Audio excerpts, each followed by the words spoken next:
Alhamdulillah, alhamdulillahillazi arsala rasulahu bil huda wa dinil haqq liyuzhirahu 'ala dini kullihi walau karihal kafirun. Asyhadu an la ilaha illallah wahdahu la syarika lah, lahul mulku wa lahul hamdu yuhyi wa yumiitu wa huwa 'ala kulli syai'in qadir. Wa asyhadu anna Muhammadan 'abduhu wa rasuluhu sayyidul mursalin. Allahumma shalli wa sallim ala sayyidina Muhammad wa ala alihi wa sahbihi ajmain, amma ba'du. Fa ya ibadallah, usikum wa iyaya bi taqwallahi faqad fazal muttaqun. A'udzu billahi minasy syaithanir rajim. Bismillahirrahmanirrahim. Wa la takunu kallazina nasullaha fa ansahum anfusahum ulaika humul fasiqun. Wa qala aidan wasbir nafsaka ma'al ladzina yad'una rabbahum bil ghadati wal 'ashiyyi yuriduna wajhahu wa la ta'du aynaka anhum turidu zinatal hayatid dunya wa la tu'man aghfalna qalbahu an zikrina wa taba'a hawahu wa kana amruhu furuta. Sadaqallahul azim. Marilah pertama sekali kita mengucapkan puji dan syukur kehadirat Allah Subhanahu wa taala, di mana berkat limpahan rahmat Allah lah kita bisa berada dalam bulan Ramadan ini yang penuh berkah. Kalau tidak Allah hendaki kita, tentu kita tidak akan sampai mengikuti ibadah, melaksanakan puasa Ramadan, melaksanakan qiyamul lailnya di malam harinya. Itulah diberikan oleh Allah kepada kita yang perlu kita syukuri, yaitu berupa nikmat iman. Kemudian juga kita mensyukuri nikmat kesehatan. Allah masih memberikan nikmat sehat kepada kita, sehingga kita dapat melangkahkan kaki, mengayunkan tangan datang ke masjid Allah ini dalam rangka beribadah kepada Allah Subhanahu wa taala. Kemudian salawat beri salam tidak lupa pula disampaikan kepada junjungan kita yang ingat besar Muhammad sallallahu alaihi wasallam, di mana berkat perjuangan beliaulah kita berada di sini. Kita menjadi orang yang benar, kita menjadi orang yang jahiliyah dari jahiliyah menjadi orang yang Islamiyah, artinya berakidah yang benar. Itulah jasa Rasulullah SAW. Oleh karena itulah kita menjadikan pedoman hidup kita yang telah dibawa oleh Rasulullah SAW, yaitu Al-Quran dan Sunnah, yang merupakan way of life, jalan hidup untuk kita, sehingga dengan itu kita dapat mengarahkan kehidupan kita. Untuk itulah kita tetap bersolat kepada Rasulullah SAW. Mudah-mudahan sampai akhir hayat kita hendaknya termasuklah kita orang-orang yang tetap berada dalam keadaan Islam, dalam akidah yang benar. Amin, amin ya Allah, ya Rabbal alamin. Kaum muslimin sidang Jumat yang dimuliakan oleh Allah Subhanahu wa taala. Baiklah, judul khutbah kita pada kesempatan siang yang berbahagia ini adalah sebab-sebab atau hal yang menyebabkan manusia malas dalam ibadah. Kaum muslimin sidang Jumat yang dimuliakan oleh Allah Subhanahu wa taala.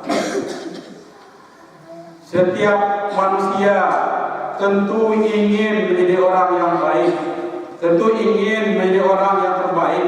Oleh karena itulah kita melaksanakan ibadah kepada Allah Subhanahu wa taala pada kesempatan yang berbahagia ini.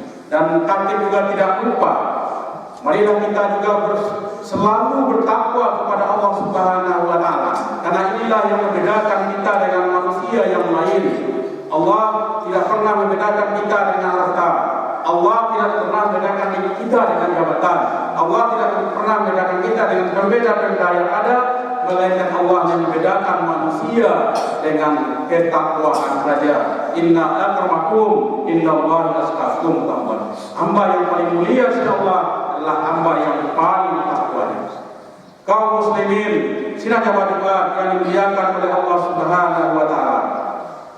Manusia banyak lupa dengan dirinya, lupa dengan tujuan hidupnya. Padahal dia dilahirkan oleh Allah, dihidupkan oleh Allah adalah untuk beribadah kepadanya. Wa ma khalaqtul jinna wal insa illa liya'budun, kata Allah. Dan tiadalah kami ciptakan jin dan manusia melainkan untuk ibadah kepada-Ku, kata Allah. Ini adalah firman Allah jelas mengatakan itu adalah tujuan kita. Inilah yang menjadikan manusia lupa dengan dirinya, sehingga dia lupa akan tujuan hidupnya. Sehingga Allah sampaikan dalam surah Al-Asr ayat 19 yang telah dibacakan ayat tadi, yang artinya adalah, dan janganlah kamu seperti orang-orang yang lupa kepada Allah, sehingga Allah menjadikan mereka lupa akan dirinya sendiri. Mereka itulah orang yang fasik. Ini disampaikan Allah Subhanahu wa taala bahwasanya kita dilarang untuk tidak melupakan Allah Subhanahu wa taala, mengingat Allah. Dengan jalan apa kita ingat Allah? Salah satunya adalah dengan beribadah kepada Allah Subhanahu wa taala. Ketika kita telah ingat kepada Allah, tentu Allah juga ingat kepada kita. Tapi ketika kita lupa kepada Allah, bahkan Allah melupakan manusia itu dengan dirinya, tidak tahu dengan dirinya apa yang mau dia lakukan, tidak tahu dia lagi, sehingga dia bebas seenaknya di dunia. Jangankan ibadah kepada Allah, tetapi perbuatannya itu, perbuatan dunianya saja tidak terkontrol oleh dirinya, sehingga dia bisa berbuat kesalahan, berbuat dosa, melakukan kesalahan.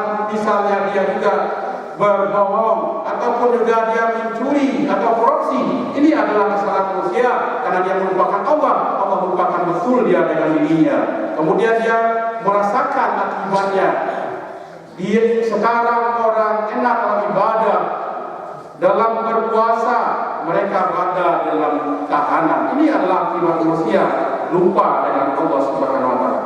Kemudian juga Allah sampaikan juga dalam ayat yang lain yang telah dibacakan juga tadi, yang artinya adalah, dan bersabarlah engkau Muhammad bersama orang-orang yang menyuruh Tuhannya pada pagi dan senja hari dengan mengharap keridaannya, dan janganlah kedua matamu berpaling dari mereka karena mengharapkan perhiasan kehidupan dunia, dan janganlah engkau mengikuti orang-orang yang artinya telah kami lalaikan dari mengingat kami, tetap menuruti keinginan dan keadaan sudah melewati batas. Quran surah Al-Kahfi ayat 28. Ini disampaikan oleh Allah Subhanahu wa taala, dan Nabi Muhammad SAW bersabar bersama orang yang juga menyeru kepada Allah Subhanahu wa taala, di mana menyeru pagi dan siang, dan dia mengharapkan kehadiran Allah. Dan juga diingatkan juga Nabi Muhammad tentang kita, janganlah kedua matamu berpaling dari mereka, berpaling dari orang yang baik, kemudian berpaling kepada orang yang baik, berpaling hanya kepada melihat harta semata atau jabatan semata, perhiasan kehidupan dunia semata, sehingga itu akan menjadikan mereka hatinya buta, hatinya lalai kepada Allah Subhanahu wa taala dalam hal mengingat Allah Subhanahu wa taala. Dan ini adalah dilarang Allah Subhanahu wa taala karena itu adalah merupakan hal yang melampaui batas. Kaum muslimin sidang jamaah yang dimuliakan oleh Allah Subhanahu wa taala, ada beberapa hal yang akan menjadikan manusia itu lalai dalam beribadah. Yang pertama adalah bergelimang dengan perbuatan dosa dan maksiat. Ketika manusia melakukan dosa, perbuatan hanya maksiat dulu, maka itu salah satu akan menjadikan manusia malas beribadah. Inilah yang diingatkan oleh Allah Subhanahu wa taala. Dan juga seorang sufi ahli dalam tasawuf yang mengatakan, yaitu bernama Sufyan Ats-Tsauri, pernah mengatakan, saya pernah tidak bisa menjalankan sholat tahajud selama 3 bulan hanya karena satu dosa yang dulu aku lakukan, yang saya lakukan. Hanya satu dosa dilakukan oleh Sufyan Ats-Tsauri, seorang ahli tasawuf, menjadikan dia 3 bulan tidak bisa melaksanakan salat tahajud. Itu adalah karena merupakan dosa menghalangi manusia untuk dekat dan ibadah kepada Allah Subhanahu wa taala. Seorang muslim yang bergelimang maksiat pada dirinya, kekhususan misalnya dosa kecil yang sering diremehkan dan dilupakan kebanyakan manusia, adalah salah satu sebab dia juga lesu dalam ibadah, meremehkan ibadah dan meremehkan ketaatan kepada Allah. Jika seorang telah ibadahnya telah diremehkan, maka dia akan terancam, dia lalai, dia akan terancam kepada kemurkaan Allah Subhanahu wa taala. Inilah yang kita takutkan kalau kita telah banyak bergelimang dengan dosa, melakukan perbuatan maksiat kepada Allah, walaupun hitungannya itu hanya dosa-dosa kecil. Sehingga kalau kita melakukan perbuatan yang salah, berbuat dosa baik kecil apalagi besar, maka itu adalah akan menjadi musibah bagi diri kita. Sehingga Allah sampaikan dalam surat Asy-Syura ayat 30, Bismillahirrahmanirrahim, wa ma asabakum min musibatin fabima asabat aydikum. Ini adalah potongan ayat yang hati ambil, yang artinya adalah, dan apa saja musibah yang menimpa kamu, maka adalah disebabkan oleh perbuatan tanganmu sendiri.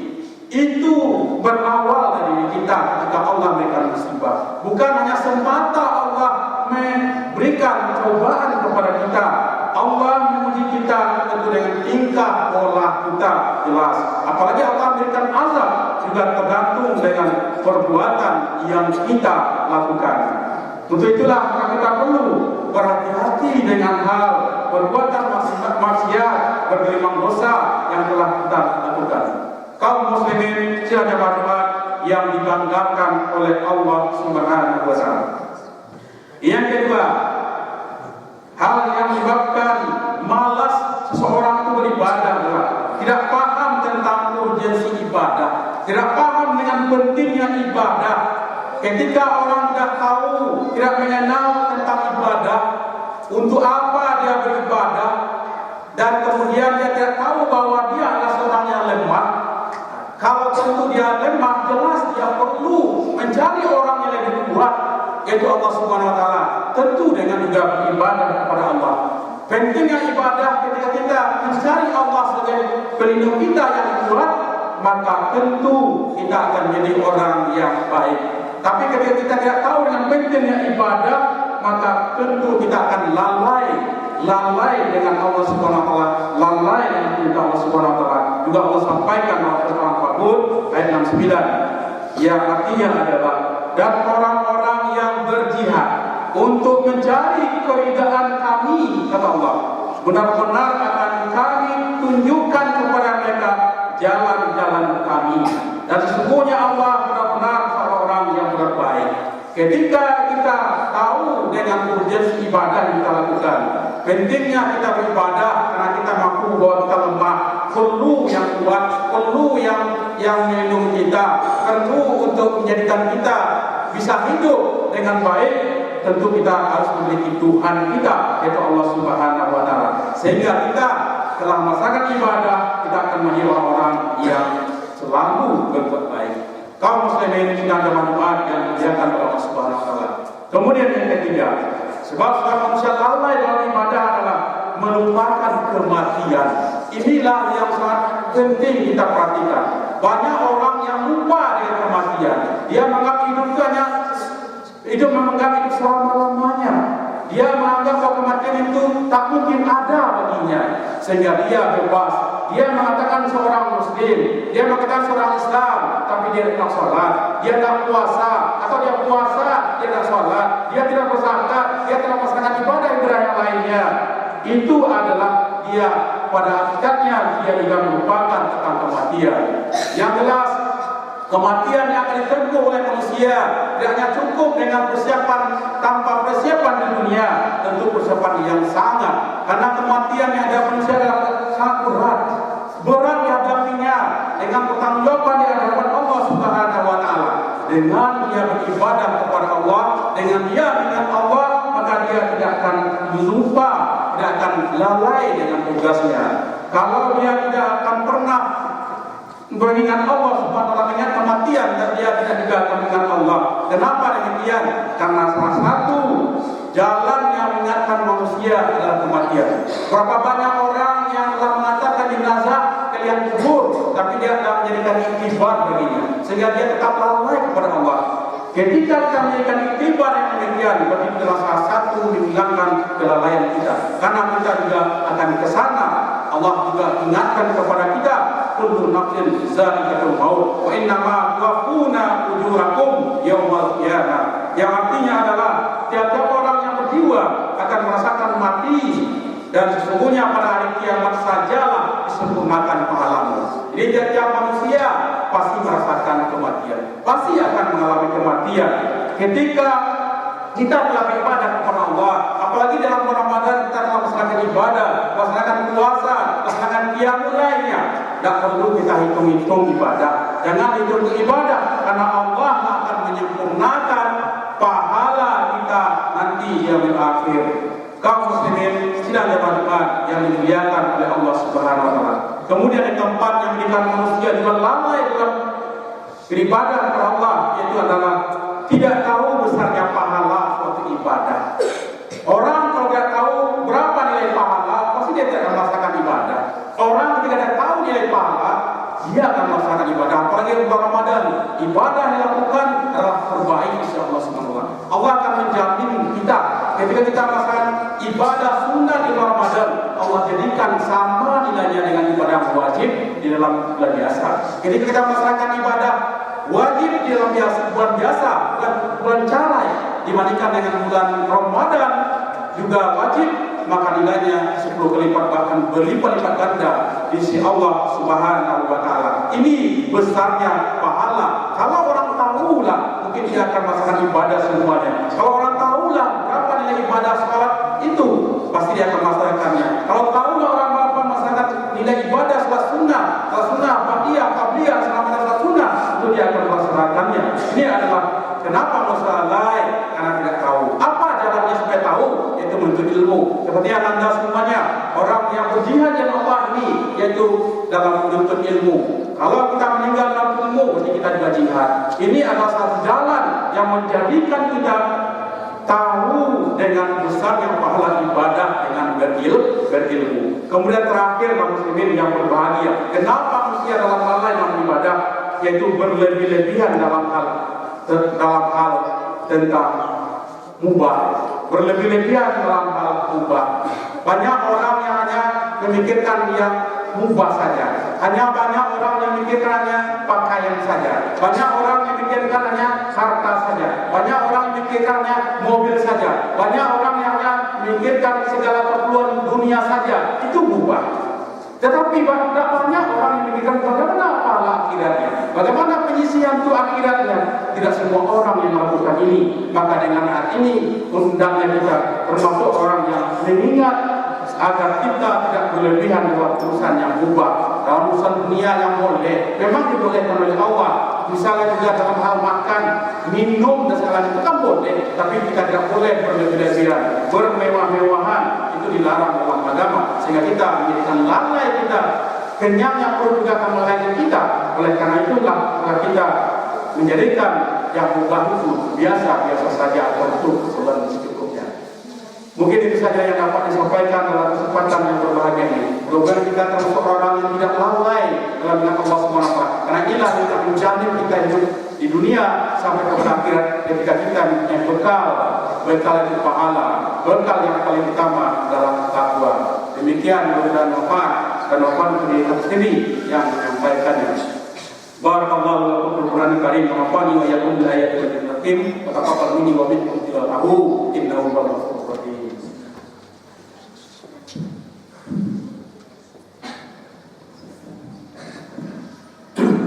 Alhamdulillah hamdan katsiran kama hamd. Asyhadu an la ilaha illallah wa la syarika lahu wa asyhadu anna Muhammadan abduhu wa rasuluh sayyidul mursalin. Allahumma shalli wa sallim ala Muhammadin wa ala alihi wa sahbihi ajmain amma ba'du. Fa ya ibadallah, Ittaqullah, ittaqullah, ittaqullah haqqa tuqatih wa la tamutunna illa wa antum muslimun. A'udzubillahi minasyaitonir rajim. Bismillahirrahmanirrahim. Wal 'asri innal insana lafi khusr illa alladziina aamanu wa 'amilus shalihat wa tawassaw bil haqq wa tawassaw bis sabr. Kata Allah dalam firman-Nya dalam surah As, demi masa, sungguhnya manusia dalam keadaan merugi, kecuali ada 4 yang merugi kata Allah. Yang pertama adalah orang yang beriman, yang kedua adalah orang yang beramal soleh, yang ketiga adalah orang yang saling nasihat dengan kebenaran, yang keempat yang terakhir adalah orang yang saling nasihat dalam kesabaran. Itulah orang yang beruntung dalam kehidupan ini. Mudah-mudahan kita termasuklah orang-orang yang beruntung juga, dan Allah juga tetap akan memberkati kita. Amin ya Allah ya Rabbal alamin. Inna Allaha wa malaikatahu yusholluna 'alan nabi ya ayyuhallazina amanu shallu 'alaihi wa sallimu taslima. Allahumma shalli 'ala sayyidina Muhammad wa 'ala sayyidina Muhammad kama shallaita 'ala sayyidina Ibrahim wa 'ala ali sayyidina Ibrahim wa barik 'ala sayyidina Muhammad wa 'ala sayyidina Muhammad wa 'ala sayyidina Ibrahim wa 'ala sayyidina Muhammad innaka Hamidum Majid. Allahumma